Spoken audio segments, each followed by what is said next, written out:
Welcome to MojoPlays, and today we're looking at locations within the Zelda series that are going to take you the most effort to reach, whether they're optional or mandatory.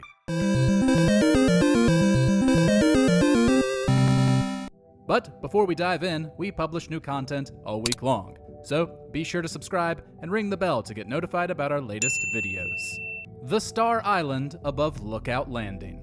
The Legend of Zelda: Tears of the Kingdom. After completing your first dungeon in Tears of the Kingdom, you'll find that a sizable stone monument has crashed into Lookout Landing. Speaking with Wartsworth, this begins the Messages from an Ancient Era questline, where Link must find and photograph 12 similar monuments, all found on star-shaped islands in the sky.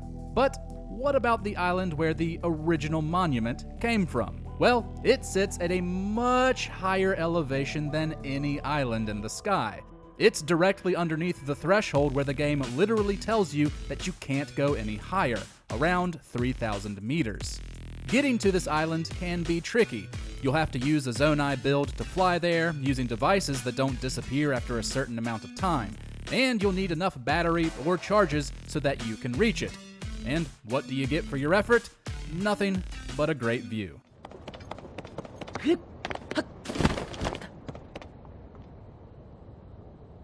The Advance Shop. The Legend of Zelda: Oracle of Ages and Oracle of Seasons. I'll admit this is a bit of a cheeky entry since it only became hard to reach over time and because of certain restrictions. Oracle of Ages and Seasons were released a little less than a month before the Game Boy Advance in both Japan and North America. In Europe, a few months after. Most probably just played them on the Game Boy Color, but if you played them on the new handheld, you could access a secret shop near the Know-It-All Bird's Hut in Seasons and the Lina Village Shooting Gallery in Ages. The shop sells magic rings you can't buy anywhere else, and this is the only way you can get inside. It isn't accessible in versions bought through the 3DS eShop, nor those through Nintendo Switch Online. And with how pricey older games and consoles now are, it would still be hard to access it today. The Great Fairies Room. The Legend of Zelda: Twilight Princess. Several games in the Zelda series feature combat dungeons, challenging you with fighting your way through a ton of rooms with progressively tougher groups of enemies. One of the harder ones is the Cave of Ordeals in Twilight Princess. Trying to fight your way through when you first come across it will lead to disappointment, since you need items from later dungeons in order to complete it. There are also 50 floors in total, so it's best to come prepared with some potions and fairies. The last two fights, featuring 2 Aerolphoses and 3 Dark Nuts respectively, are especially troublesome. But at the end, you're greeted by a great fairy who gives you a bottle of her tears, which completely refills your health and doubles your attack power for a brief time.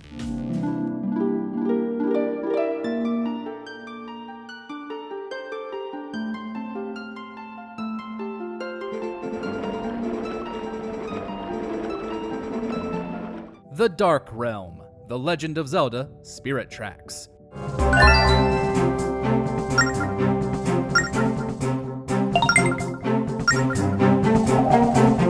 We aren't putting final areas on the list just because you can't reach them until the end of the game, but they are grounds for inclusion if reaching them is barred by a challenging task. Enter the Tower of Spirits from Spirit Tracks.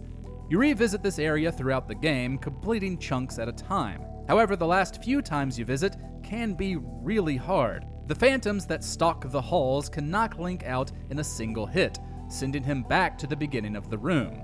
Zelda can possess them, but there are several types that are used for certain obstacles and puzzles. By the end, you have to consistently swap between different phantoms, found in different locations, in order to make it through. When you're finally done with the place, the prospect of venturing into the Dark Realm to battle a mighty Demon King doesn't seem so bad. Bellum's Chamber. The Legend of Zelda: Phantom Hourglass.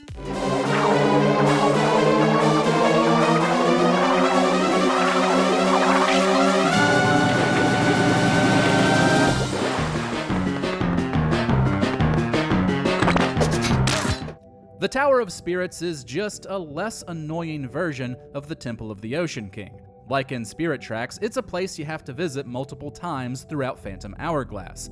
And there are phantoms that patrol every floor, able to knock Link out in a single hit. What makes it far less fun is the fact that when hit, Link loses some of the sand in his hourglass.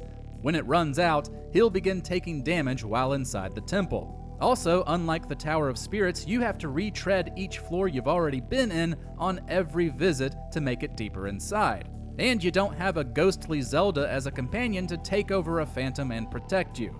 Reaching Bellum's chamber at the end is a test in patience. The end of the Cave of Shadows. The Legend of Zelda Twilight Princess HD. The Cave of Ordeals is clearly tough, and when Twilight Princess got an HD remaster, Nintendo included another combat dungeon solely for Wolf Link called the Cave of Shadows. While this one is a little bit shorter, 40 floors instead of 50, that doesn't necessarily make it easier. Fighting as Wolf Link means you have less items and abilities, less resources to use against your enemies. There are also fewer opportunities to recover health.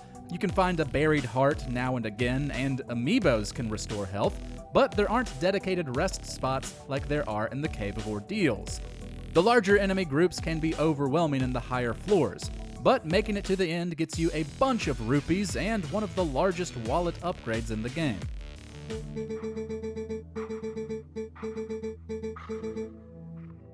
The Music House.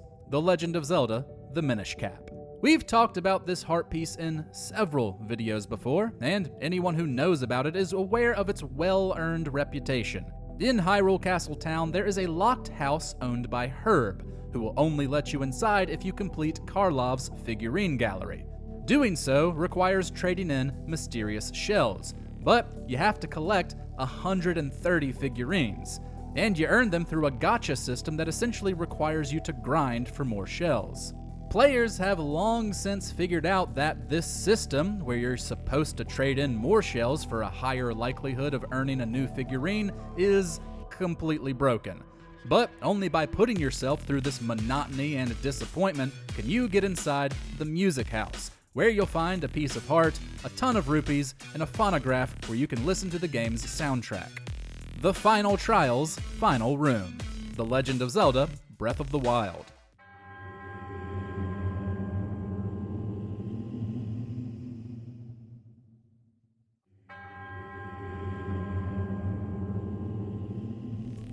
Of all the combat challenges across the Zelda series, the Trial of the Sword from Breath of the Wild's DLC is by far the hardest. There are 3 sets, 13 floors in the beginning trials, 17 floors in the middle trials, and 24 floors in the final trials. Of course, enemies get much harder as you move through each set, but the real kicker is that everything but your Sheikah Slate is taken away before you start them. No weapons, no armor, no food, and no champion abilities. You collect what you need as you go, but everything is of the most basic variety. You really have to rely on your skills in these trials, and the last set gets pretty brutal with its enemy choices. Fully powering up the Master Sword in that final room is incredibly satisfying, but it's definitely a place that's hard to reach.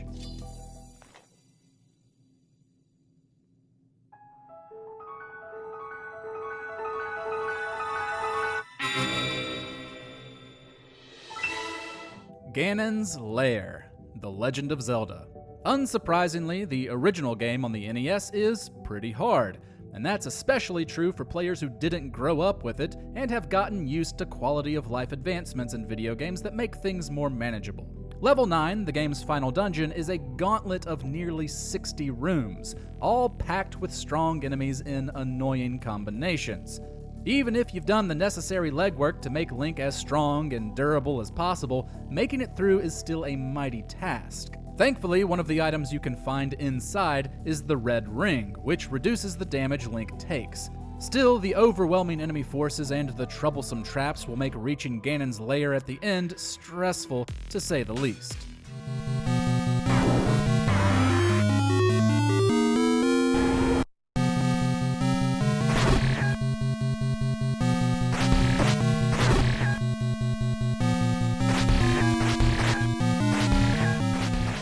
The Triforce's Resting Place. Zelda 2: The Adventure of Link.